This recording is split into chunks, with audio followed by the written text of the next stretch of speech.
અહીં જ્ઞાન સૂર્ય સંચરે, આપણું ચિત્ત પ્રકાશિત કરે. અહીં જ્ઞાન સૂર્ય સંચરે, આપણું ચિત્ત પ્રકાશિત કરે. અહીં જ્ઞાન યજ્ઞ સૌ કરે, ચિત્તનું વિશ્વ વિકાસિત કરે. આપણું ચિત્ત પ્રકાશિત કરે, ચિત્તનું વિશ્વ વિકાસિત કરે.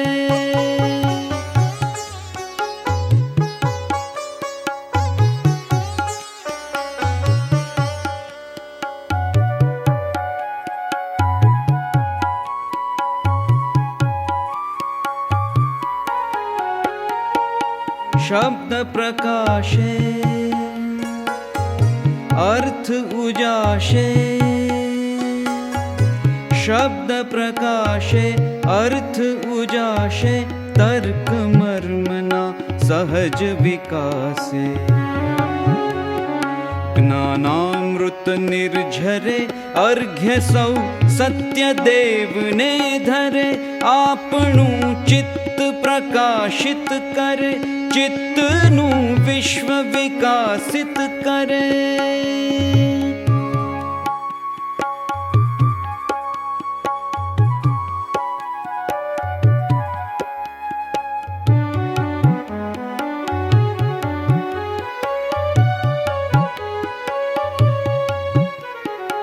ધન્ય ગુર્જરીની શુભ દ્રષ્ટિ, વિશ્વકોશની એવી સૃષ્ટિ.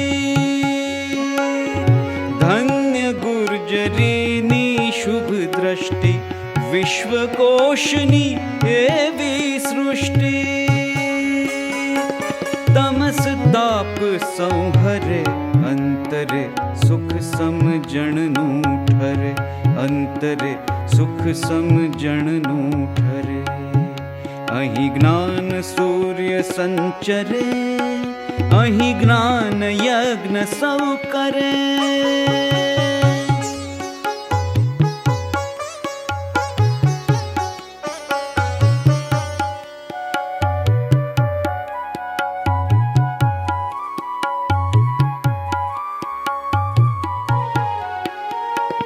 રેવા જળશી શક્તિદાયિની, સત્ય સમુદા મુક્તિદાયિની. રેવા જળશી શક્તિદાયિની, સત્ય સમુદા મુક્તિદાયિની. વિશ્વ વિહારજ કરે, શીલ સત્વ સંભરે. ગુર્જરી વિશ્વરૂપને વરે, ગુર્જરી વિશ્વરૂપને વરે. ગુર્જરી વિશ્વરૂપને વરે.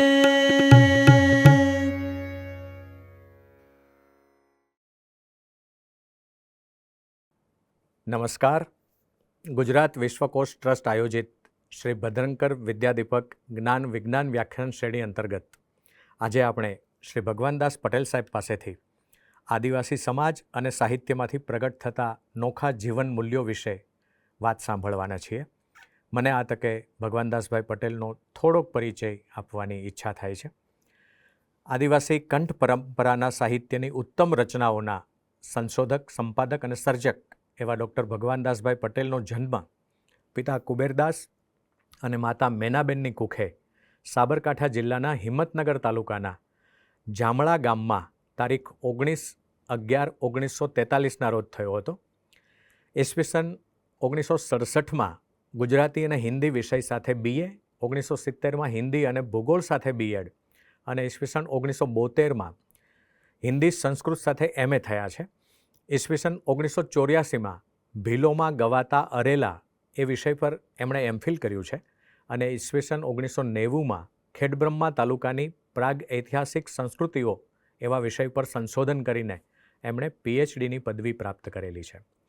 1970થી 1994 સુધી ભગવાનદાસભાઈ KT હાઈસ્કૂલ ખેડબ્રહ્મામાં શિક્ષક તરીકે જોડાયા હતા અને તારીખ 5/5/63ના રોજ એમનું તારાબેન સાથે લગ્ન ગ્રંથિથી જોડાણ થયું અને એમને 2 પુત્રીઓ ડૉક્ટર જિજ્ઞાસા અને ડૉક્ટર જાગૃતિ અને પુત્ર અમિત એમ 3 સંતાનો છે.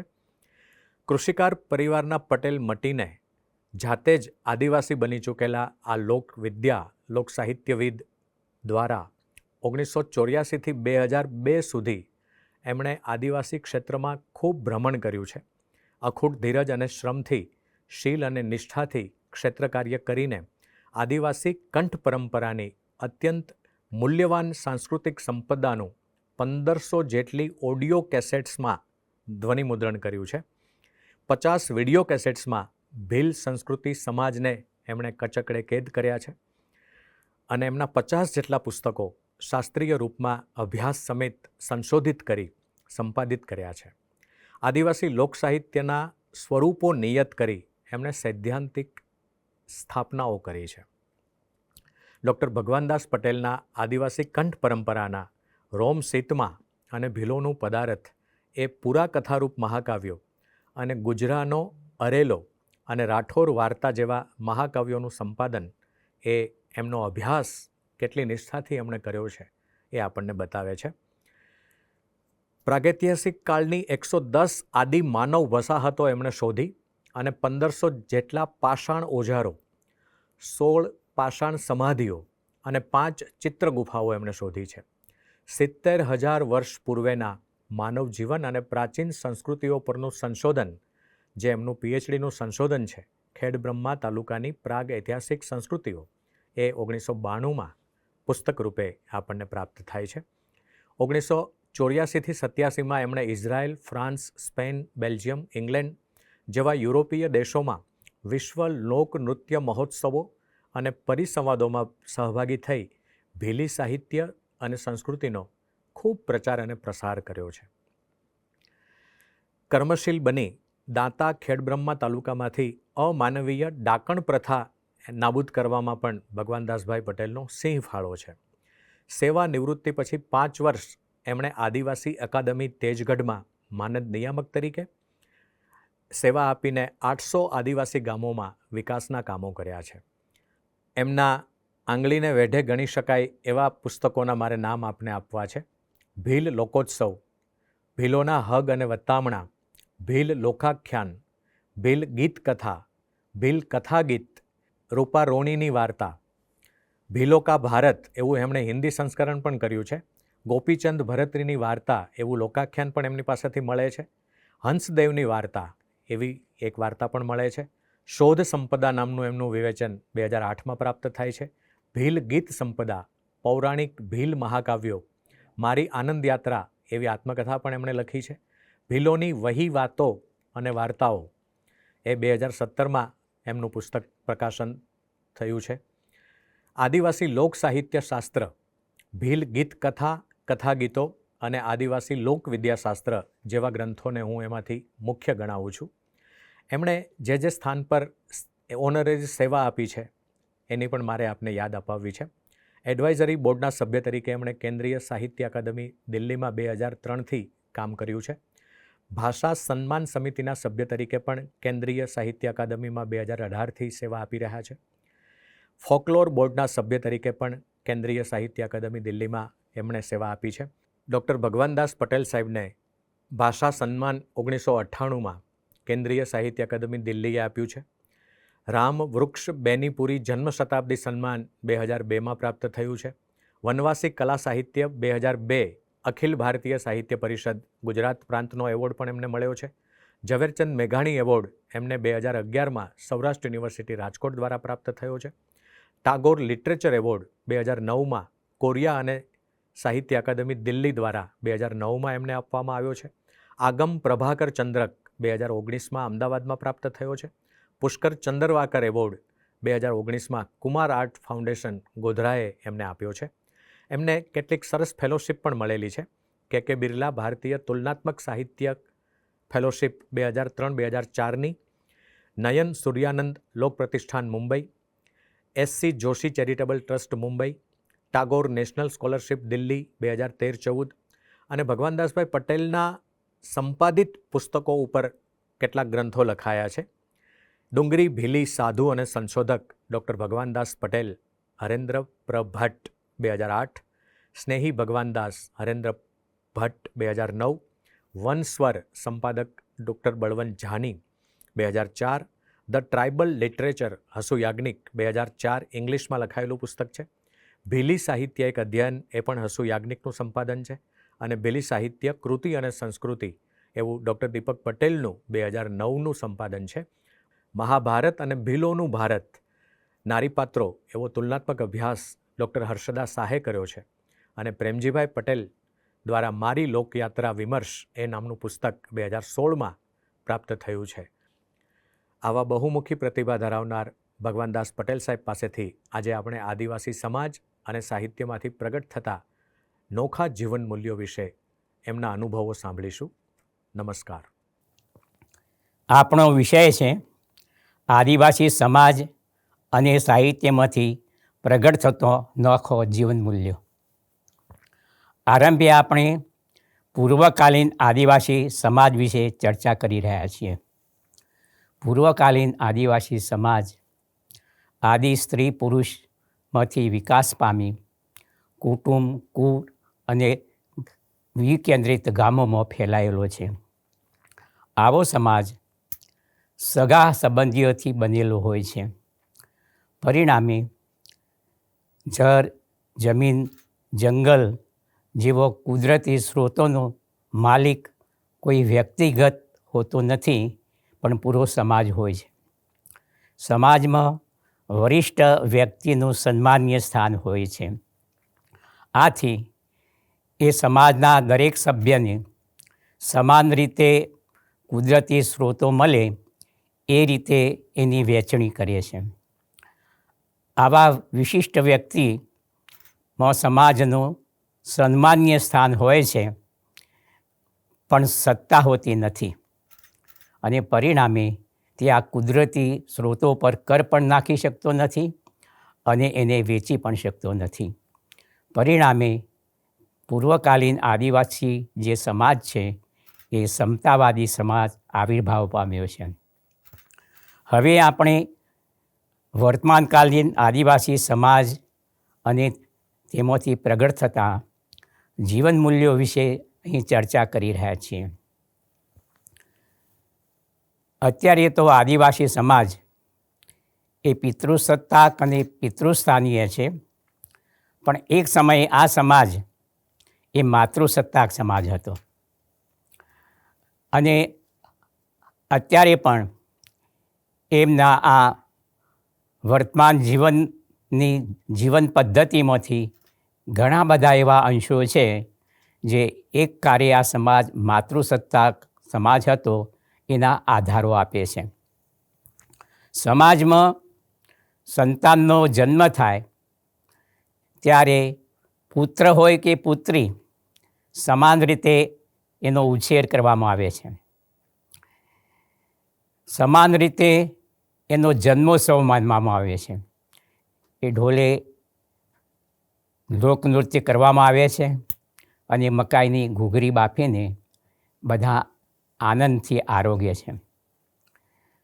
બીજી આ સમાજની વિશેષતા એ છે કે એમનામાં જેમ મધ્યપ્રદેશના આદિવાસીઓમાં ઘોટુલની પ્રથા છે, એમ ઉત્તર ગુજરાતના ડુંગરી ભીલોમાં ગોઠિયા ગોઠણ કરવાની એક જીવન પદ્ધતિ છે. એટલે સગાઈ સમયે આ ગોઠિયા ગોઠણના જે સંબંધો હોય છે એ ધ્યાનમાં લેવામાં આવતા નથી. એમનામાં એક બીજો રિવાજ એ છે કે કન્યા શુલ્ક લેવું, અને જો કન્યા શુલ્ક લેવામાં ના આવે તો એવું માનવામાં આવે છે કે એની દીકરીમાં કંઈ ને કંઈ ખામી હશે, માટે એ કન્યા શુલ્ક લેતો નથી. એટલે ટોકન પણ કન્યા શુલ્ક લેવાનો એમના સમાજમાં રિવાજ છે. પણ ઘણી વખતે વર પાસે કન્યા શુલ્ક ના હોય તો પણ એનું લગ્ન થાય, અને એટલા માટે એ એના કન્યાના પિતાના ઘેર ખેતી કામમાં જોતરાય અને કન્યા શુલ્ક જેટલા પૈસા થાય એટલે કન્યાનો પિતા ધામધૂમથી બંનેનો લગ્ન કરાવે. લગ્ન સમયે કન્યાદાનમાં સ્ત્રીને મળેલી ભેટ સોગાદો પર કન્યાનો પોતાનો સ્વતંત્ર અધિકાર હોય છે. શાસ્ત્રી પક્ષવાળા એનો વિરોધ કરી શકતા નથી. એ એની રીતે એનો ઉપયોગ અને ઊભો કરી શકે છે. કન્યા લગ્ન કર્યા પછી ઘણી વખતે એવું થાય કે બાળકો થાય, અને બાળકો થયા પછી કોઈ મોટી ગેરસમજ ઊભી થાય અથવા તો કોઈ મોટો પ્રશ્ન ઊભો થાય તો બંનેને પુનઃ લગ્ન કરવાનો અધિકાર છે. એટલે છૂટાછેડા લઈને એ બંને પુનઃ લગ્ન કરી શકે છે. પુનઃ લગ્ન કર્યા પછી પણ જો બાળકો નાના હોય તો સ્ત્રી પોતાના મૂળ પતિના ઘેર આવે છે, રાતવાસો રોકાઈ શકે છે. નવો પતિ એનો વિરોધ કરી શકતો નથી, કારણ કે સમાજે સ્ત્રીને આપેલા આ વિશેષ અધિકારો છે. ઘણી વખત એવું બને કે સ્ત્રી વિધવા થાય. વિધવા થાય એટલે લૌકિક ક્રિયાઓ વખતે એના પિતાને કહેવામાં આવે કે સોય પાછળ દોડો, હવે અમારો દીકરો તો રહ્યો નહીં, અને જો તમારે તમારી દીકરીને લઈ જવી હોય તો લઈ જઈ શકો છો. અને ત્યાર પછી સ્ત્રીને પૂછવામાં આવે અને એ કહે કે ના, મારે તો અહીં જ રહેવું છે, તો એ રહી શકે છે. સમય પસાર થાય, જુવાન છે, યુવતી છે, અને પછી એને એમ લાગે કે મારે આ ઘેર જ બીજો પતિ લાવવો છે, તો એ જ ઘેર એ બીજો પતિ લાવી શકે છે. પણ ઘરની માલિક તો સ્ત્રી જ હોય છે. નવા પતિને જાતીય સંબંધો બાંધવા અને બાળકોના લાલન પાલન સિવાય કોઈ વિશેષ અધિકાર આપવામાં આવતા નથી. એવું પણ બને કે પછી એને આ પતિ યોગ્ય ન લાગે તો એ ગમે ત્યારે એને છૂટો કરી શકે છે. બીજી વિશેષતા આ સમાજમાં એ છે કે ભાગેડું લગ્ન કરવાના. ઘણી વખતે બંને ભાગી જાય અને પછી સમાજ બંનેને પકડી લાવે. પકડી લાવ્યા પછી કન્યાના પિતાને કન્યા શુલ્ક આપવામાં આવે. આપ્યા પછી એ બંને પોતાનું સાંસારિક જીવન શરૂ કરે, અને શરૂ કર્યા પછી એમને બાળકો થાય. બાળકો થયા પછી પણ બાળકો થાય, અને પછી એમને એવું થાય કે આપણે સમાજના નીતિ નિયમો પ્રમાણે લગ્ન કર્યું નથી, તો ડોસો પોતાના ઘેર પીઠીએ બેસે અને ડોશી પિયરમાં જઈને પીઠીએ બેસે. અને આ પછી બંનેને એમના સંતાનો, પૌત્રીઓ બધા ધામધૂમથી જાન લઈને જાય અને બંનેને પરણાવી પોખાવીને ઘેર લાવે. પારઘી જેવા ગોત્રમાં સ્ત્રીના પિતાનું જે ગોત્ર હોય એ ગોત્ર પણ ચાલુ રહે. સાસરીવાળા એનો વિરોધ ન કરી શકે, અને એ ગોત્રદેવની સ્થાપના પોતાની સાસરીમાં પણ કરી શકે, અને વાર તહેવારે એને નૈવેદ્ય પણ ચડાવી શકે. માતાના મૃત્યુ પછી એક કુંભમાં એનો એક અસ્થિ મૂકીને ઘરમાં જ માતૃદેવી તરીકે એની સ્થાપના કરે, અને એમની એવી શ્રદ્ધા છે કે આ માતૃદેવી એમના પરિવારની રક્ષા કરશે. સૌથી મોટી અને વિશેષ બાબત એ છે કે આ સમાજમાં ભાદરવા માસમાં ધુરાનો પાઠ એટલે મહામાર્ગી પાઠ આવે છે, અને એના અનુષ્ઠાન સમયે સ્ત્રી ગુરુના સ્થાને હોય છે. અને જે સભા ભરાઈ હોય, જે ગત ગંગા હોય, એ ગત ગંગાને આ સ્ત્રી જે આદેશ આપે એ આદેશ પાળવો પડે. ગત ગંગા એટલે સભા ગંગા. વિશ્વના કોઈ સમાજે સ્ત્રીને આટલી છૂટ આપી નથી. જે આદિવાસી સમાજે આપી છે. આ બધો આપણને એક સમયે આ સમાજ માતૃસત્તાક હતો એના બધા અંશો અહીંથી આપણને પ્રાપ્ત થાય છે.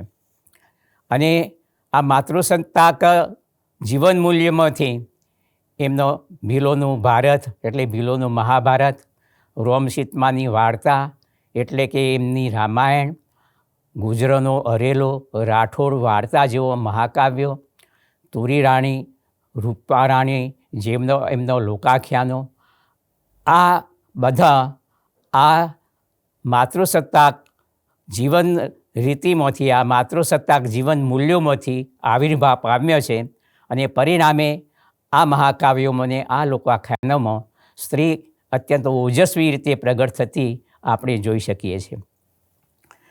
હવે આપણે મૌખિક સાહિત્યની પ્રસ્તુતિ પ્રસંગે પ્રગટ થતો નોખો જીવન મૂલ્યો વિશે વાત કરીએ છીએ.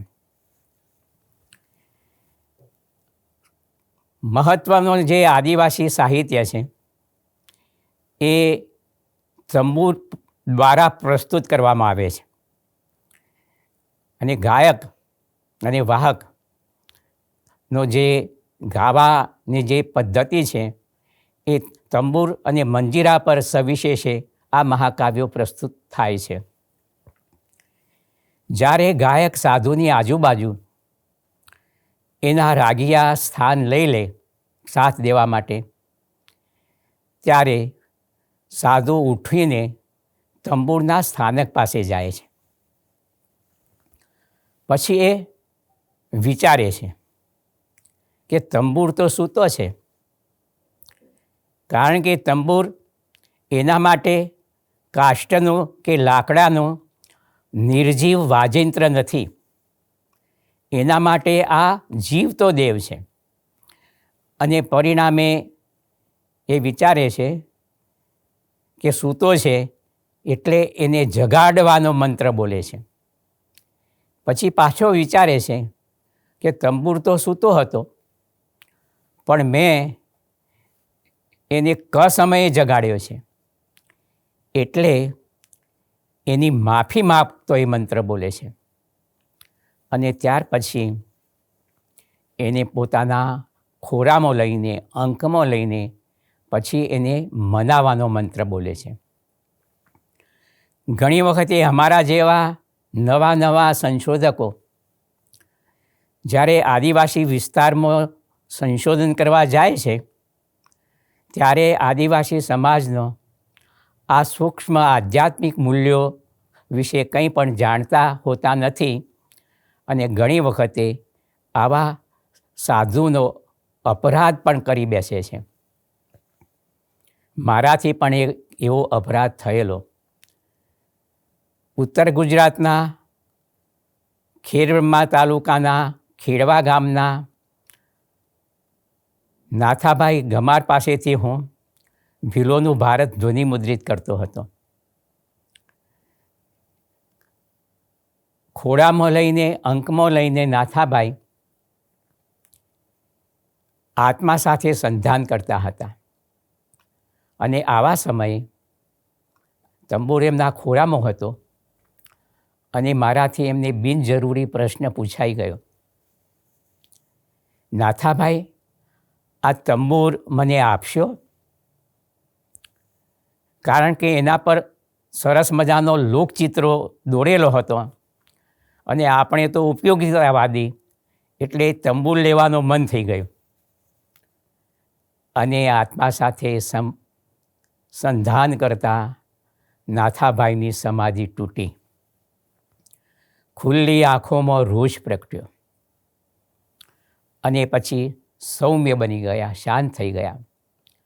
અને અત્યંત આદ્ર અને દુઃખી સ્વરે કહેવા લાગ્યા, ભાઈ, આ તંબુર નથી, આ મારો દેવ છે, આ મારો બાપ છે. હું અને મારા બાપુ જ્યારે ભજન બોલતા ત્યારે અમારા બંનેનું હૃદય એક થતું. અમારા કંઠમાં શારદા સરસ્વતી આવતી, અમારા હૃદયમાં ભજનો જન્મ લેતા. રામ, સીતા, હનુમાન, 5 પાંડવો, સીતા અને સતી દ્રૌપદી, આ બધા ચોખ્ખો દેખાતો. અમે એના દર્શન કરતા અને ધન્ય બની જતા. આજ મારો બાપ તો નથી, પણ મારા બાપુએ આપેલું આ તંબુર છે. હું એને જોઉં છું અને મારા બાપુની યાદ આવે છે. ભાઈ, આ તંબુર હું તને આપી શકતો નથી. આ સમયે મને લાગ્યું કે મેં અજાણપણે પણ સાધુના આત્માનું અપમાન કર્યું છે. પણ એ પણ મને સમજ આવી કે વાજિંત્ર સાથે અને એના વંશ સાથે આ સાધુનો કેટલો ગાઢ આત્મીય સંબંધ છે. હવે આપણે એ સમજીએ છીએ કે આ વાજિંત્રની તો વાત કરી, સાધુના જીવનમાં એનું કેવું મહત્ત્વ છે.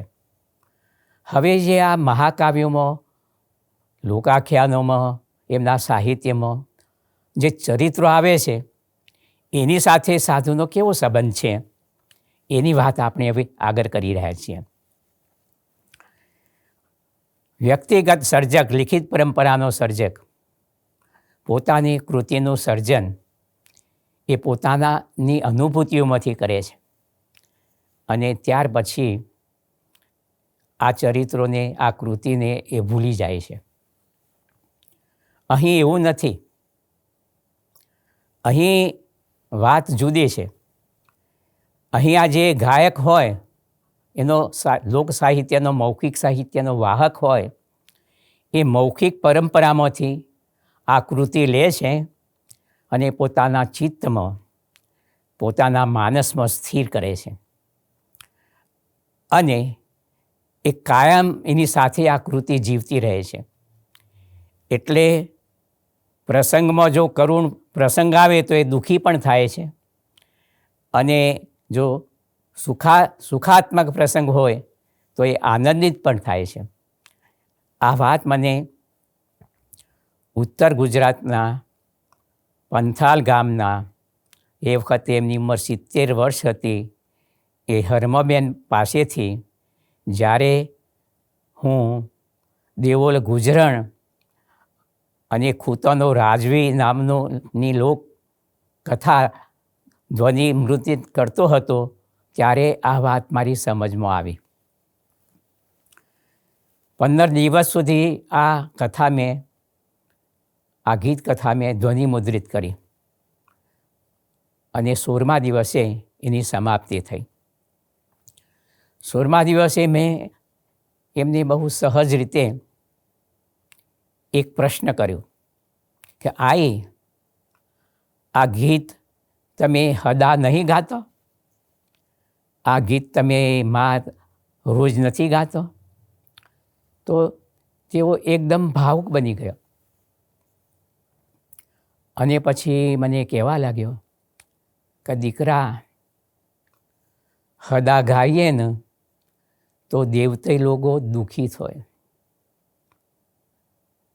અને એઓને દુઃખ પર એ આપું જોયું ન જાય, આપણાથી પણ જોયું ન જાય, એટલે આપણે પણ દુઃખી થઈએ અને હોપરવાવાળા પણ દુઃખી થાય, સાંભળવાવાળા પણ દુઃખી થાય અને સાંભળવાવાળા તો પોતપોતાના ઘેર જાય અને હું એકલી પડું એટલે મને આ દેવતે લોકોની યાદ આવે અને મારી આંખોમાંથી વરસાદ વરસે. એટલે પૂરું ગીત તો હું ક્યારેય ગાતી નથી. તો મેં એમને બીજો પ્રશ્ન કર્યો, પણ તમે તો મારી સામે પૂરું ગીત ગાયા. તો એ વધુ ભાવસભર બની ગયા અને કહેવા લાગ્યો કે મારા પોસ સૈયા હે, મારે 5 દીકરા છે, એ બધા મારા પાપમાંથી પેદા થયા છે, પણ એક તું છે જે મારા મન ધર્મનો દીકરો છે, સત્યનો દીકરો છે. ખેર બ્રહ્માથી આવે અને મારી પાસે મા કરતો બેસે ત્યારે વરસાદમાં લીલું ઘાસ ડોલવા લાગે એમ મારો આત્મા ડોલવા લાગે છે. તે કહ્યું એટલે જ હું આ પૂરું ગીત ગાઈ, ન તો હું આ પૂરું ગીત ક્યારેય ગાતી નથી ને. અને આ સમયે મને મારી ધર્મની મહામાનો દર્શન થયો હતો અને હું ભાવ વિભોર બની ગયો હતો. હવે આપણે ગોઠિયા વિષયક પ્રણય ગીતોની વાતો કરીએ છીએ. જે મધ્યપ્રદેશમાં ગોટુલની પ્રથા છે, એમ ઉત્તર ગુજરાતમાં ડુંગરી ભીલોમાં ગોઠિયા ગોઠણ કરવાની એક જીવંત રીતે છે. એટલે જ્યારે બાળકો તરુણાવસ્થામાં પ્રવેશે એટલે કિશોરને એક ગોઠણ હોય છે. ગોઠણ એટલે પ્રેમિકા અને કિશોરીને એક ગોઠિયો હોય છે. ગોઠિયો એટલે પ્રેમી.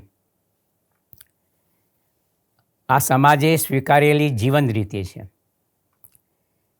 એટલે કિશોર અવસ્થામાં બાળકો માનસિક પ્રેમ કરી શકે છે એ સમાજે આપેલી એમની આ એક વિશેષતા છે. એટલે જ્યારે કોઈ પણ કન્યાને અથવા કિશોરીને કોઈ કિશોર સાથે પ્રેમ થાય, તરુણ સાથે પ્રેમ થાય, આ પ્રેમ માનસિક જ હોય છે. પણ એ પ્રેમ થાય એટલે એ સીધી વાત એ તેની માતાને કરી શકે છે. એનું કારણ એ છે કે સમાજે સ્વીકારેલી આ જીવન પદ્ધતિ છે, આ જીવન રીતિ છે. આપણા ત્યાં તો હી ફ્રેન્ડને સી ફ્રેન્ડની જે વાતો અમરો આવી, પણ આદિવાસી સમાજમાં તો આ વર્ષોથી પ્રચલિત છે. એટલે જ્યારે પ્રથમ માનસિક પ્રેમ થાય કન્યાને, કિશોરીને, ત્યારે એ સીધી પોતાની માતાની વાત કરી શકે છે. અને એક બીજી વિશેષતા આ બધા જે ગીતો છે એ ગીતોની રચિતા આવી કિશોરીઓ હોય છે, યુવતીઓ હોય છે. એટલે આ બધા જે ગોઠિયા વિષયક પ્રણય ગીતો જે મૌખિક રીતે પ્રચલિત છે એની રચિતા સ્ત્રીઓ છે. એક આ બીજી વિશેષતા છે આની. એટલે પ્રેમ થાય એટલે માતાને બહુ સહજ રીતે એ વ્યક્ત કરી શકે, કોઈ બંધન નથી, ત્યાં સહજ સમાજ છે. એટલે એક ગીતમાં એ આ રીતે પોતાની વાત કરે છે પોતાની માતાને. ગોઠિયો મગરે બોલે ને આયા, ઝટક રોટો કરી હાલને આયા. એ માં ડુંગરે ગોઠિયો બોલી રહ્યો છે, એ ગાયો ચરાવી રહ્યો છે અને એ બોલી રહ્યો છે, એટલે તું જલ્દીથી મને રોટલો કરી આપ, મારે એને મળવું છે. એ બોલી રહ્યો છે ને હું ઘરમાં રહી શકતી નથી. પછી એ આગળ કહે છે કે મારું ગીત તો રોરું રોરું જાઈને આયા, ઝટક ગાયો કાટી હાલને આયા. મારું ગીત તો ગાતું ગાતું પ્રસરતું પ્રસરતું ત્યાં સુધી પહોંચી ગયું છે.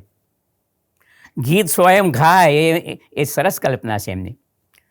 મારું ગીત તો રોરું રોરું જાઈને આયા, ઝટક ગાયો કાટી હાલને આયા.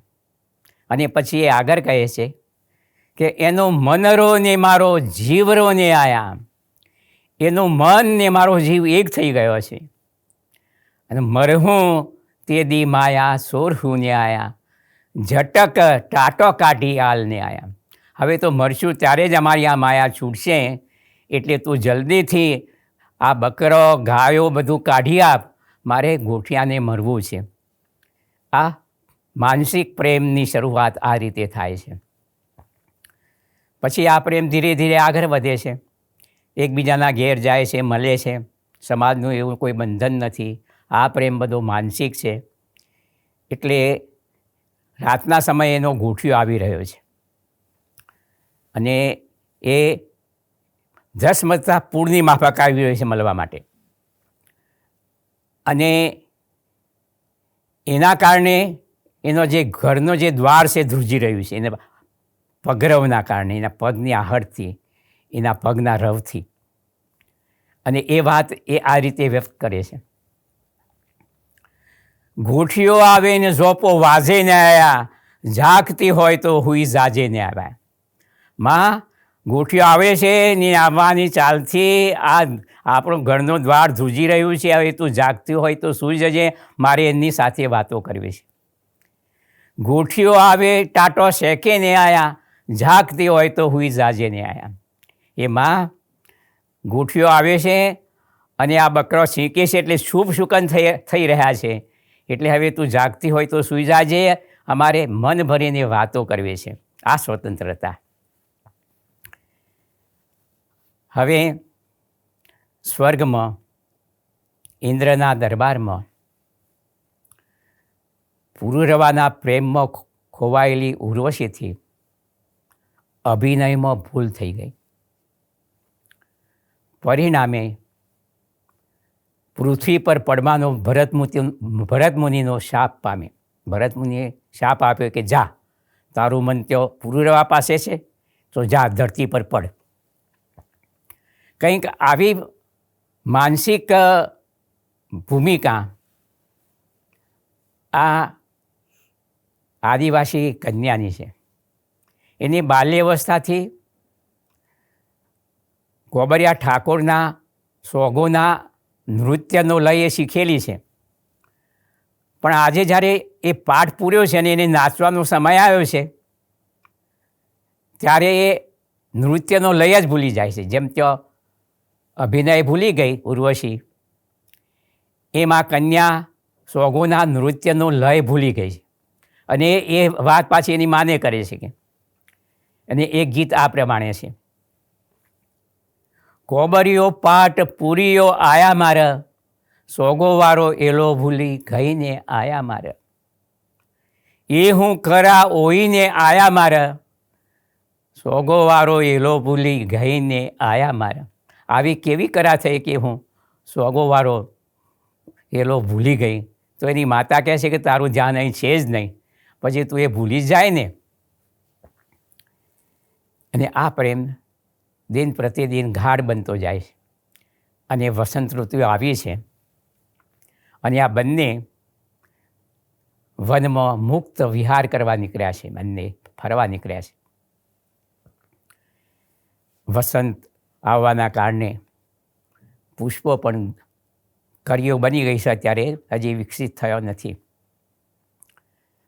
હવે આ વાતાવરણ જોઈને આ જે કન્યા છે, આ ગોઠણ છે, એને કવિતા સૂઝે છે અને એ અત્યંત હૃદયસ્પર્શી કવિતા છે. અને એ આ રીતે કહે છે કે રોઈરાનું સોગું લરેલા, કાળા મારા જોતો જાયેલા. રોહિડાની જે ડાળી છે એ નમી નમીને આપણને આમંત્રણ આપી રહી છે કે તમે અમારી છાયામાં બેસો, થાક્યો હશો. રોઈરાની ડાળી લરેલા, કાળા મારા, કાળા એનો પ્રેમી છે, આપ જોતો જાયેલા. આપવું રોઈ રો ફૂલેણોલા, કાળા મારા જોતો જાયેલા. આપું બેઠો એતણ રોહીરો ફૂલેણોલા, કાળા મારા જોતો જાયેલા. એનો અર્થ એ થયો કે એને આપણને આમંત્રણ આપ્યું એટલે આ રોહિડાની છાયામાં આપણે બેઠા, એટલે એના જે કળીઓ હતી એ કળીઓ ફૂલ બની ગઈ, વિકસિત થઈ ગઈ અને વાતાવરણને સુગંધથી ભરી દીધું. આવી જ કલ્પનાઓ સંસ્કૃત સાહિત્યના કવિઓ કરે છે. એક કલ્પના આ પ્રમાણે છે કે સૌંદર્યશાલીની નાયિકા જ્યારે અશોકના વૃક્ષને ચરણથી પ્રહાર કરતી, પગથી આઘાત કરતી ત્યારે તે ખીલતો. અહીં આ માત્ર છાયામાં બેસે છે અને જે કર્યો હતી એ ફૂલ બની જાય છે અને સમગ્ર વાતાવરણને સુગંધથી ભરી દે છે. આમાં પ્રેમ તો આગળ વધે છે. હવે એક સમય એવી ઘટના ઘટી કે કૂતરાએ એના ગોઠિયાને કૂતરું કરડ્યું. હવે સ્ત્રીને તો દાગીના એના જીવથી પણ વાલા હોય, પણ આ ગોઠણ કહે છે કે મારા નખશીક દાગીના આપીને પણ એને મારે બચાવવો છે. અને એ ગીત આ રીતે વ્યક્ત કરે છે: કૂતરોનો ખાધેલો ન જીવે આયા, ન જીવે આયા, લેવો લેવો ગોઠિયો દવાખોને આયા. અને એને કૂતરું કરડ્યું છે, એ આમ જીવશે નહીં એટલે આપણે એને દવાખાને તો લઈ જ જવો પડશે. ઘરાવાળો ટૂંપિયો હોનીને આયા, હોનીને આયા, લેવો લેવો ગોઠિયો દવાખોને આયા. એ માતા, આ મારા ઘરામાં જે સોનાની હાંસળી છે એ આપણે સોનીને આપી દઈએ ને પૈસા લઈ લઈએ, પણ મારે એને બચાવવો પડશે. કોનો વારો ઝૂમરો હોનીને આયા, હોનીને આયા, લેવો લેવો ગોઠિયો દવાખોને આયા. મારા કાનનો આ ઝુમરો છે સોનાનો, એ પણ આપણે સોનીને આપી દઈએ અને પૈસા લઈને આપણે દવાખાને લઈને એને બચાવીએ. તો આ સ્ત્રીની મંગલ ભાવના પરાકાષ્ઠે પહોંચેલી આપણે જોઈ શકીએ છીએ. પણ હવે જે પ્રશ્ન છે એ ગંભીર પ્રશ્ન હવે આપણી સામે આવશે. આ પૂર્વરાગ તો થયો, પણ જેની સાથે પ્રેમ થાય છે એની સાથે લગ્ન થતું નથી. લગ્ન થવાનું કારણ એ છે કે આ જે સમાજ છે એ બહિર્ગોત્ર પ્રથાને વરેલો છે. એટલે ગામમાં એક જ ગોત્રના આદિવાસીઓ વસે છે. એટલે ગોત્ર સાથે લગ્ન ન થાય અને બહિર્ગોત્રમાં લગ્ન કરવા પડે એટલે આ ગોઠીઓ અહીં છોડી દેવો પડે અને બીજા ગામ લગ્ન કરવું પડે, વિજાતીય ગોત્રમાં, બહિર્ગોત્રમાં. એટલે લગ્ન એ ભીલ આદિવાસી સમાજ માટે સુખનો પ્રસંગ નથી, પણ અત્યંત દુઃખ અને યાતનાનો પ્રસંગ છે. પણ એ તો એમને ખબર જ હોય છે કે આ તો આપણે કરવું જ પડશે. એ જાણતા જ હોય છે. પણ આખરે તો પ્રેમ માનસિક, પણ પ્રેમ તો પ્રેમ જ છે. એટલે એ કહે છે પોતાના ગોઠિયાને કે મારો તો ઘોર ખાતોલા, મારી વાટો હે ન જોયેલા. મારી તો સગાઈ થઈ ગઈ, ઘોર ખાધો, હવે તો મારી રાહ શા માટે જુએ છે, મારી વાટ શા માટે જુએ છે. પછી પેલું જે નક્કી કર્યું તો એ યાદ અપાવે છે કે આઈ બાના હમ ખાતાલા, વેરે વેરે હેણા રોયેલા. આપણે છૂટા પડીશું એ તો નક્કી જ હતું, અને છૂટા પડશું એટલે માતા પિતાના સોગંદ લઈને નક્કી કર્યું હતું કે આપણે ન રડીએ, પણ તું આ વેરે વેરે શા માટે રડી રહ્યો છે. એ બધા દ્રશ્યો જો આપણે પ્રેમ કર્યો હતો એ સ્થળો જોઈને તું શા માટે રડી રહ્યો છે. તો અહીં જે વેદના છે એ વાલ્મીકીના રામ જેવી વેદના છે. સીતા હરણ પછી ભગવાન રામની જે માનસિક યાતના આપણે જાણીએ છીએ, અને એ પ્રમત્ત થતાં રડતા રડતા એ પહાડો, નદીઓ અને વૃક્ષોને સીતાની ભાર પૂછે છે કે તમે સીતાને જોઈ. કંઈક આ જ વેદના અહીં છે. એ આગળ કહે છે, એને સમજાવે છે કે જેજણિયા જોરામાં મોરિયા હેણા રોયેલા. જો આપણે આ ગાયો ચારતા, બકરા ચારતા એ વૃક્ષોનો એ જે ઝુંડ હતું, ઘાસનો એ ઝુંડ હતું, એ જોઈને જો આપણે જો પ્રેમ કર્યો હતો એ બધું જોઈને, હે મારા ગોઠિયા, હે મારા મોર, મોરિયા એટલે મોર, તું શા માટે રડી રહ્યો છે? પણ એની ઉન્નત ભાવના છે. આ કન્યાની અત્યંત ઉન્નત ભાવના છે એની. આપણે સુરસાગરમાં, સુરદાસના સુરસાગરમાં જોઈએ છીએ કે ભગવાન શ્રી કૃષ્ણ જ્યારે મથુરામાં ગયા ત્યારે કુબ્જાએ શ્રી કૃષ્ણને પોતાના બનાવી લીધા હશે એ કલ્પના માત્રથી એ ઈર્ષા કરે છે અને એને કુબડી કહીને અનેક વ્યંગ બાણો મારે છે. જ્યારે અહીં એવું નથી.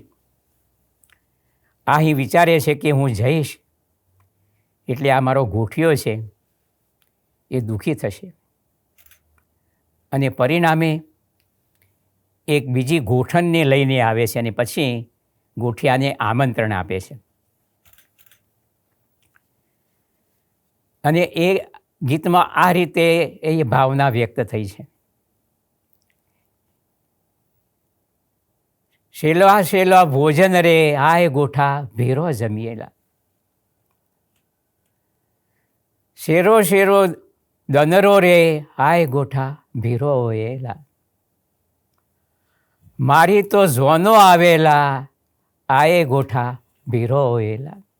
હવે આ છેલ્લો દિવસ છે અને ચાલ આપણે ભેગા થઈએ, સાથે મળીએ, સાથે ભોજન કરીએ અને સાથે બેસીએ. અને પછી એની સાથે જે ગોઠણ લાવી છે બીજી, એ એની સોંપણી કરે છે અને એ બહુ હૃદય સ્પર્શી રીતે એ અહીં વાત કરે છે. એ આ રીતે ગીતમાં વ્યક્ત કરે છે કે ઈડર જાય તો ઈડર પરકે, લેકે કેરી તોય આલ્યો, મારો દોષ લેકે કેરી તોય આલ્યો. હવે પેલીને કહે છે, જે ગોઠણ આવી છે એનું નામ કેરી છે અને એને કહે છે કે ઈડર જાય તો ઈડર પરકે. આ મારો ગોઠિયો ઈડર જાય ને તો આખું ઈડર શહેર પ્રકાશિત થઈ જાય એવો આ મારો ગોઠિયો છે. અને હે કેરી, હા હું તને આ સોંપું છું અને હવે તું એને ક્ષેમકુશળ રાખજે. અને પછી એ આગળ કહે છે કે હથેરીમાં ઝારો ઝારવો એમ ઝારવો, લેકે કેરી થોય આલ્યો, મારો દોષ લેકે કેરી થોય આલ્યો.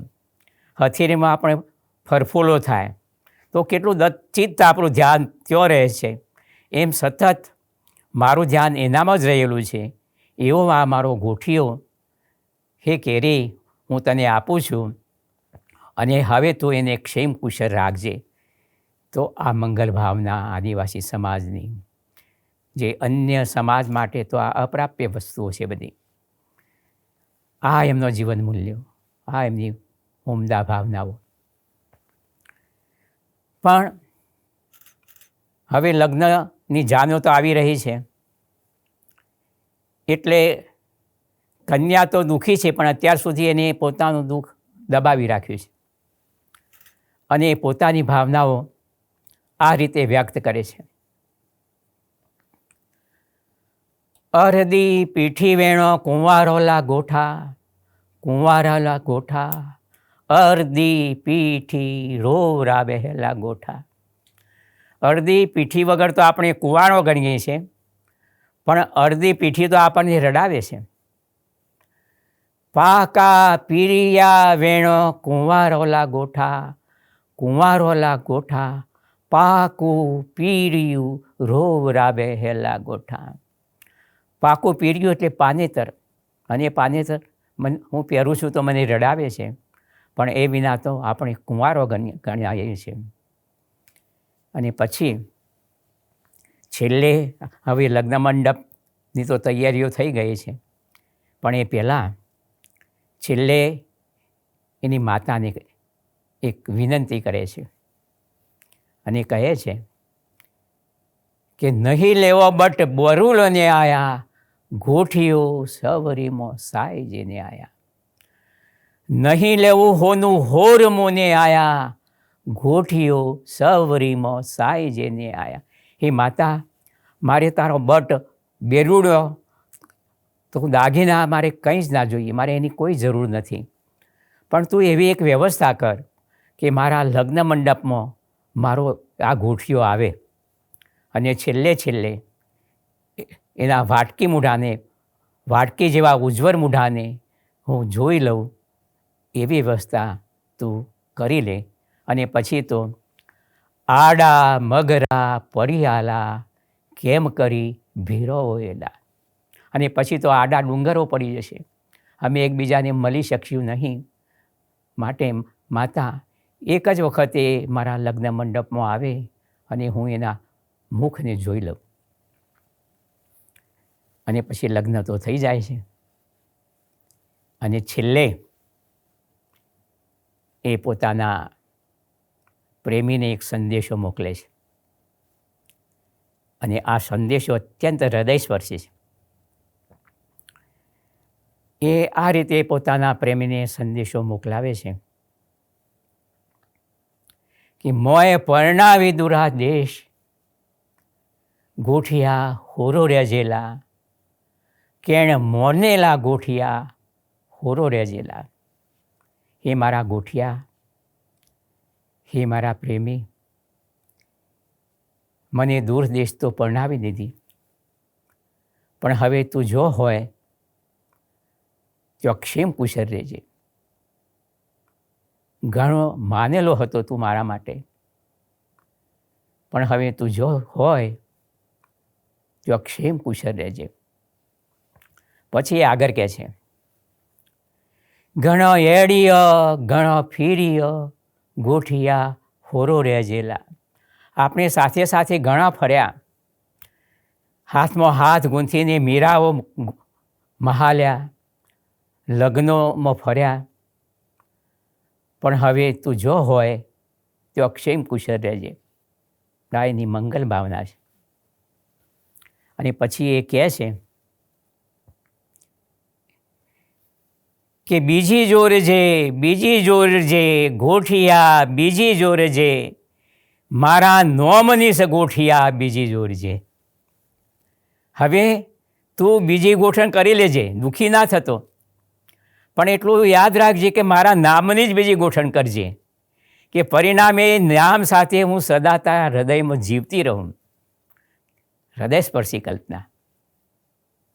અને પછી જે કલ્પના, જે વેદના આવે છે એની, એ અત્યંત હૃદયસ્પર્શી છે. અને આ છૂટો પડ્યો એટલે કેવી વેદના છે એની વાત એ કરે છે. ડગરા રોહે ઝારો રોહે, મોટો મોટો રૂખો રોવરાવ્યો ના ગોઠિયા હોરો રહે છે. આપણે બંને અલગ થયા છીએ એટલે જેની સાક્ષી એ પ્રેમ કર્યો હતો એ પથ્થરો પણ રડશે, અને જેની છાયામાં આપણે પ્રેમ કર્યો હતો એ વૃક્ષો પણ રડશે. ડગરા રોહે ઝારો રોહે, મોટો મોટો રૂખો રોવરાવ્યોલા ગોઠિયો હોરો રહેજેલા. મોટો મોટો ઝાડ પણ રડશે, પથ્થરો પણ રડશે. આ જ વેદના ઉત્તર રામચરિતમાં આપણે જોઈ શકીએ છીએ. ભવભૂતિએ રામની આ વેદના વ્યક્ત કરી છે. સન્મુખ વધ પછી ભગવાન પંચવટી પ્રદેશમાં પ્રવેશ કરે છે. અને આ વખતે સીતાની પ્રિય સખી વન દેવતા વાસંતી ફરીને આ પંચવટી પ્રદેશ બતાવે છે.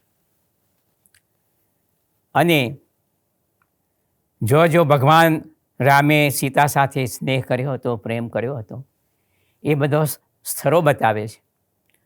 અને રામ એટલા ભાવુક થઈ જાય છે અને એ રડવા લાગે છે.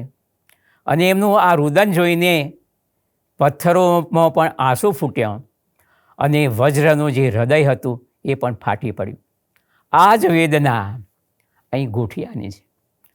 આ જ વેદના જો વાલ્મીકી એકકારે આદિવાસી હોય તો આદિવાસીની વેદના પણ એવી જ છે. એ તો અત્યારે કલ્પનાનો વિષય છે, એ સંશોધનનો અલગ વિષય છે.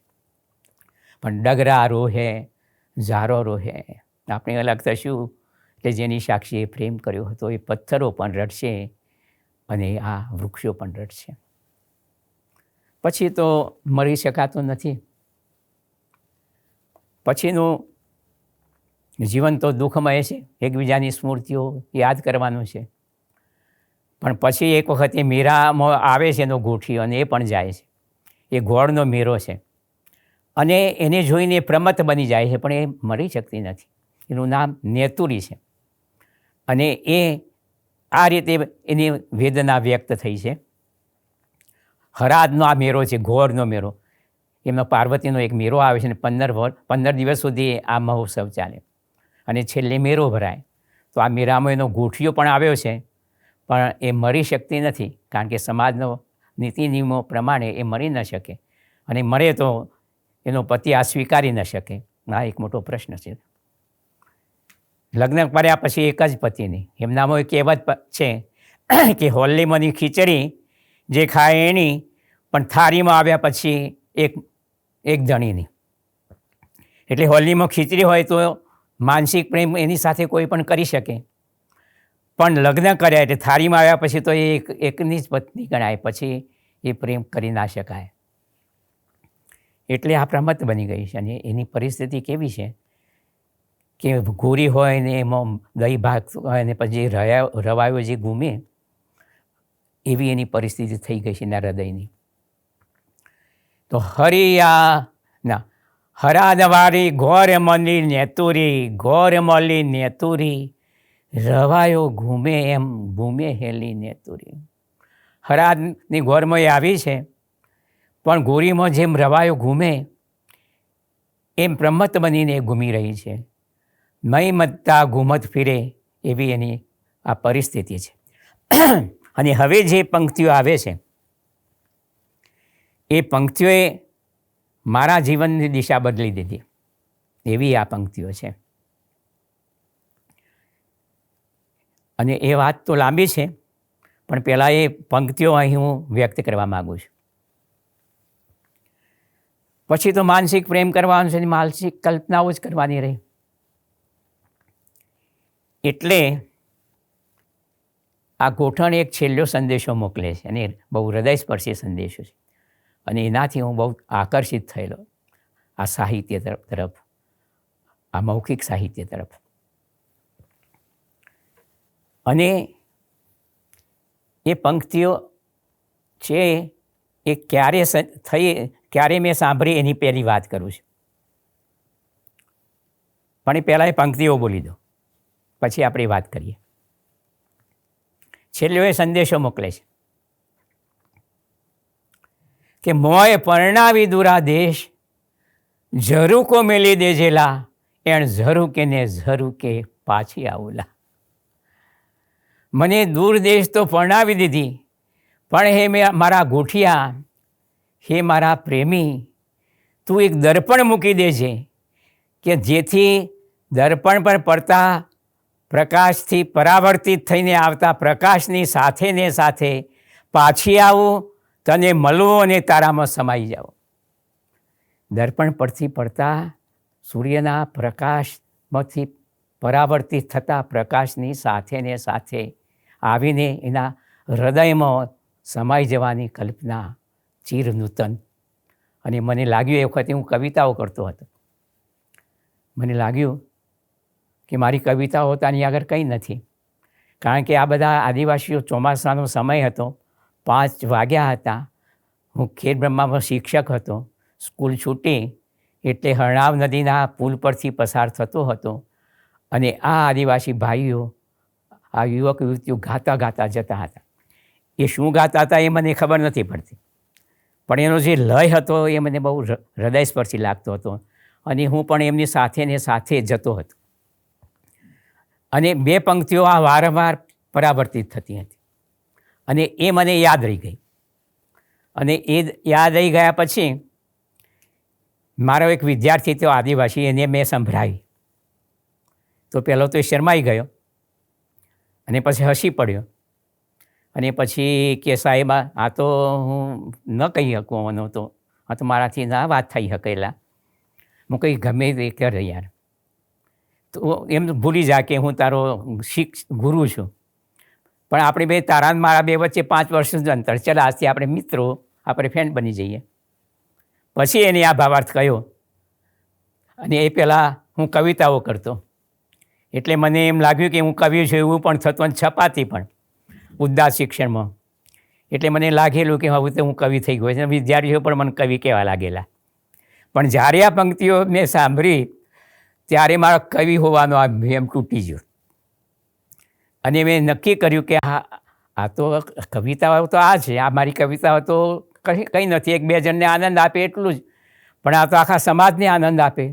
અને નૃત્ય સાથે પાછી ગવાય, અને પ્રસંગ વખતે ગવાય, એટલે આ કવિતા તો મોટી ગણાય એવું મને મન થઈ ગયું.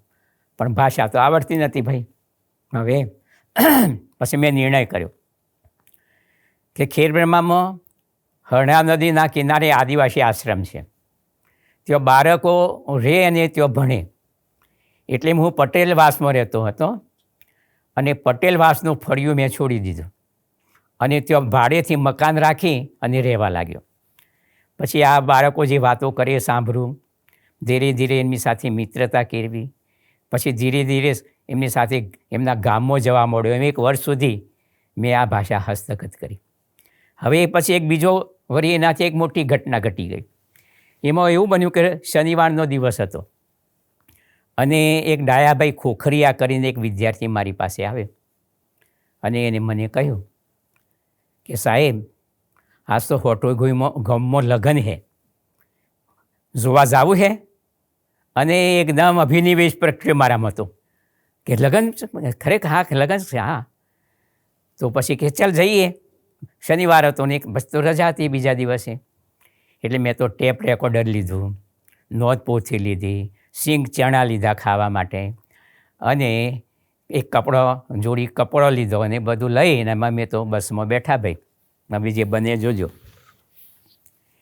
એ પછી બરાબર 15 કિલોમીટર બસ તો લઈ ગઈ, પણ ત્યાંથી 7 કિલોમીટર ચાલવાનું, 7 કિલોમીટર. એટલે મેં તો 7 કિલોમીટર ચાલ્યા, અને આપણી આ સાબરમતી નદી છે ત્યાં પણ છે, અને સાબરમતી નદી આવી. હવે ઉપરવાસમાં વરસાદ થયેલો, એટલે પાણી બધું મઠ મેલું આવતું હતું. અને અમારી સાથે એક બીજા આદિવાસી ભાઈ હતા, ધનાભાઈ પરમાર, એમને પણ પેલા કિનારે આવવાનું હતું. હવે એમને પાણીનું નિરીક્ષણ કર્યું, કારણ કે એમને બધી ખબર પડે. એટલે એમને કહ્યું કે હવે આપણે આગળ ન જઈ શકીએ. હું કહ્યું કેમ? કંઈક પાણી વધી રહ્યું છે. જુઓ આ કિનારો બધા પાણી આમ ધીરે ધીરે વધી રહ્યું હતું, અને આપણે અંદર ઉતરીએ અને જો પૂર આવે તો આપણે તણાઈ જઈએ. પણ પેલી બાજુ ઢોલ ને શરણાઈ વાગે ને મેં આ બાજુ રહી ના શકીએ. એટલે મારી સાથે જે વિદ્યાર્થી હતો એ મારાથી ઉત્સાહી કે ચિંતા ના કરો સાહેબ, અહીં બાજુમાં મારી ફોઈનું ઘર છે, અને મારો ભાઈ જે છે ને બધો એક મોટો ઘોડો લઈને આવશે, અને એ ઘોડામાં પછી આપણે કપડો અને આપણે ટેપ રેકોર્ડ ને બધું આપણે અંદર મૂકવાનું, અને પછી એના કાના આપણે પકડવાના, અને ખેંચતો આપણે નદીમાં લઈ જશે. હું કહી જા બોલાઈ જાય, આ તો સારી વાત કરી તે. અને એ તો ઘોડો લઈને આવ્યો એનો ભાઈ, તો ભાઈ બધો એનું નામ બધા બુબડિયા. હવે અમે તો અમારા ટેપ રેકોર્ડર ને બધું અંદર મૂક્યું, બધું કે આ તો કંઈ પાણી નથી, ચિંતા ના કરો, આ તો કંઈ પાણી નથી. એટલે અમે તો ટેપ રેકોર્ડર ને અમારો કપડો ને ઉપરનો કપડો ને બધો ઘોડામાં મૂક્યા ભાઈ અમે તો. અને બધો અમે 3 જણાને ખેંચે આગળ, ખેંચતો જાય પાણીમાં. એક કાનો એને પકડેલો, બાકીના કાના અમે પકડેલા, અને આમ અમારી જીવન નૈયા પાણીમાં જવા લાગી. હવે બરાબર મધ્ય ધારમાં આવ્યા અમે, અને એ વખતે આ જે ડાહ્યો હતો એને કંઈ સ્પર્શ્યું, અને ગભરાયેલો એને ઘોડા પર તરાપ મારી, અને અમારી આ જીવન નૈયા હતી હાલક ડોલક થઈ ગઈ ભાઈ. અને અમારી ચારે બાજુ આ મોત અમારું પેલા ગીધની માફક ઘૂમવા લાગ્યું. અને દૂર કિનારા પર કેટલાય આદિવાસી ભાઈઓ અમારી આ મૃત્યુ લીલા જોઈ રહ્યા હતા. અને પરિણામે એ સમજ્યા કે આ ગભરાઈ ગયા છે, એટલે બધા આદિવાસીઓ પાણીમાં કૂદ્યા અને અમને ઘેરીને કિનારા પર લાવ્યા. પછી મેં વિચાર કર્યો કે આ ઘોડો લઈને જે આવ્યો છે તો આપણને, અને આદિવાસી ભાઈઓએ તો આપણને મોતથી ઉગાડ્યા. એટલે મેં એમ થયું કે મારે તો પેલા ઘોડાવાળાને તો કંઈ પૈસા આપવા જ પડે જો થાય છે, કારણ કે તો મોતથી આપણને લાવ્યા. એટલે મારો એ વખતે 300 રૂપિયા પગાર મહિનાનો, અને એક દિવસનો 10 રૂપિયા પગાર. મેં કહ્યું મારે એક દિવસનો પગાર એને આપો. એટલે મેં એને 10 રૂપિયા આપવાનો પ્રયત્ન કર્યો. એટલે એ તો ગુસ્સે થઈ ગયો. પૈસા કમાવા વાસ્તે નદીમાં નથી ઉતાર્યા, પૈસા કમાવા માટે તમને મેં નદીમાં નથી ઉતાર્યા. અને કે અમારે પાણી વધી રહ્યું છે, હું જાઉં છું, જાજો લે સાહેબ જાજો. તો વિચારવું પડી ગયું. અને મને એમ લાગ્યું કે આ લોકો તો ફક્ત મુઠ્ઠી જ ઊંચા નથી, પણ મારાથી હાથ ઊંચા છે. પછી તો ભાઈ અમે તો લગ્ન જોયું, મેં તો પહેલું લગ્ન જોયું. હમણાં ગોઠિયાનો જે ગીતો ગાયો એ બધા ધ્વનિ મુદ્રિત કર્યા. એમાંથી મારો લીલા મોરિયા નામનો સંગ્રહ પ્રગટ થયેલો. 101 ગીતો મેં એમાં પ્રગટ કરેલું. અને પછી તો ભાઈ રાત થઈ ગઈ તો રાત જ પડી ગઈ પછી. એટલે આમાં અમારો જે વિદ્યાર્થી હતો એનો એક સંબંધી હતો, નાથાભાઈ ડાભી કરીને, તેઓ એના ઘેર લઈ ગયો. હવે જોજો હો, બરાબર 8 વાગે એની પત્ની અમારા માટે રોટલા બનાવવા માટે ઘંટીએ દરવા બેઠી. કદાચ મારી પત્ની હોય તો બેસે કે કેમ, એ પણ એક પ્રશ્ન.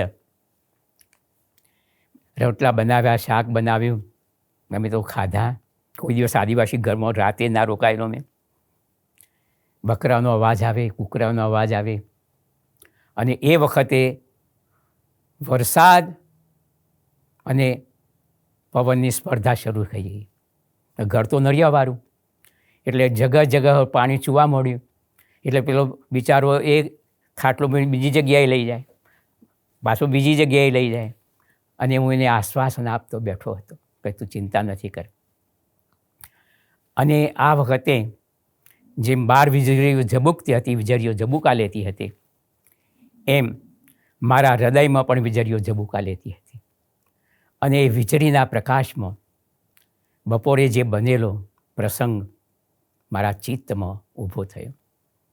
મેં જોયું કે મારી જીવન નૈયા તો આ સાબરમતીના મધ્ય જરમાં ડૂલ હતી, પણ જો મને કોઈએ બચાવ્યો હોય તો આ આદિવાસી સમાજે બચાવ્યો છે. તો હવે મારું શેષ જીવન છે એ આદિવાસી સમાજ અને એના સાહિત્ય માટે છે. અને આમ મને સાબરમતીના કિનારે મારા શેષ જીવનનું કર્મક્ષેત્ર મળ્યું, અને આમ આદિવાસી સમાજમાં મારો પુનર્જન્મ થયો. આદિવાસી સાધુ કોઈ પણ લોકમહાકાવ્ય અથવા તો લોકાખ્યાનની શરૂઆત કરે એ પહેલાં એ સરસ્વતીનું ભજન બોલે છે. એમની સરસ્વતી એ વીણા પુસ્તક ધારિણી નથી. પુસ્તક સાથે એનો કોઈ સંબંધ નથી. એનો જે સંબંધ છે એ મૌખિક પરંપરા સાથે છે. આ સરસ્વતી સ્વર્ગમાં પણ નથી વસતી, એ પાતાળમાં વસે છે. કારણ કે આદિવાસી સમાજનો સંબંધ ધરતી સાથે છે, પૃથ્વી સાથે છે, જમીન સાથે છે. અને આદિવાસી સાધુની કલ્પનામાં સરસ્વતીની કલ્પના સૂક્ષ્મથી સૂક્ષ્મ અને વિરાટથી વિરાટ છે. અને તે આ પ્રમાણે છે: ધરતી જેનો ઘાઘરો છે અને આસમાન જેની ઓઢણી છે, ચાંદ સૂરજ જેની કંચુકી કાંચરી છે, અને 9 લાખ તારા જેનો હાર ચીર છે, એવી સરસ્વતી માતા પાતારમાં જર ઉપર જવ જીવડા ઉરડામાં તલ જીવડો કમા બંધ કરીને સૂતી છે. હે સરસ્વતી માતા, તું જાગ. બહાર પૃથ્વી પર સાધુનો મેરો ભરાયો છે. તું અમારા મેરામાં રમવા આવ અને મને સાથ દેવાવાળા મારા રાગિયા છે, એ રાગિયાના કંઠનો તારો ખોલ કે જેથી એ ગાઈ શકે અને મને સહાયક થાય. અને મારા હૃદયમાં તું ભજનની લહેર જગાવ કે જેના કારણે હું તારો અને દેવી દેવતાનો દર્શન કરાવી શકું. અને મને જે સાંભળી રહ્યા છે એ શ્રોતા અને દર્શકોને ક્ષેમ કુશળ રાખ. હું પણ મારા શ્રોતા અને દર્શકોની કુશળતા ઈચ્છું છું. મને અહીં આમંત્ર્યો એ મારા માટે ધન્ય ઘડી છે. આ સંસ્થાના કરતા હતા કુમારપાળ દેસાઈ સાહેબ અને એના બધા સહયોગી. મારી સામે કિશોરભાઈ બેઠા છે અને એમને ઘણી જહેમત લીધી છે મારા આ વાણીને ઝીલવા માટે. તો એ બધાનો હું આભાર માનું છું. આ સમયે મને એક નાનો પ્રસંગ યાદ આવે છે અને એ છે બીજી ત્રીજી સદીનો આ પ્રસંગ છે. અને એ પ્રસંગ એવો છે કે 7 વાહન રાજા સભા ભરીને બેઠા છે અને એ 7 વાહન રાજાના જે મંત્રી છે એ મંત્રી એક વાત કરે છે 7 વાહન રાજાને. અને એ એવું કહે છે કે મને રાતે સ્વપ્ન આવ્યું અને સ્વપ્નમાં એક મોટું કમર પ્રગટ્યું અને એ કમરમાં સરસ્વતી માતા વિરાજો અને એ સરસ્વતી માતા તમારા મુખમાં સમાઈ ગયો. આ સમાઈ ગયો કે નહીં એ તો આપણે કંઈ નક્કી કરી શકતા નથી, પણ આ સરસ્વતી માતા કુમારપાળ ભાઈના મુખમાં સમાઈ ગયો છે. અને એ એમનો જે આ કર્મ આપણે જોઈ રહ્યા છીએ, એમનું આ કાર્ય આપણે જોઈ રહ્યા છીએ, એ એનો સીધો આધાર છે. તો એમને પણ વંદન કરી અને મારી વાત અહીં પૂરી કરું છું. અસ્તુ.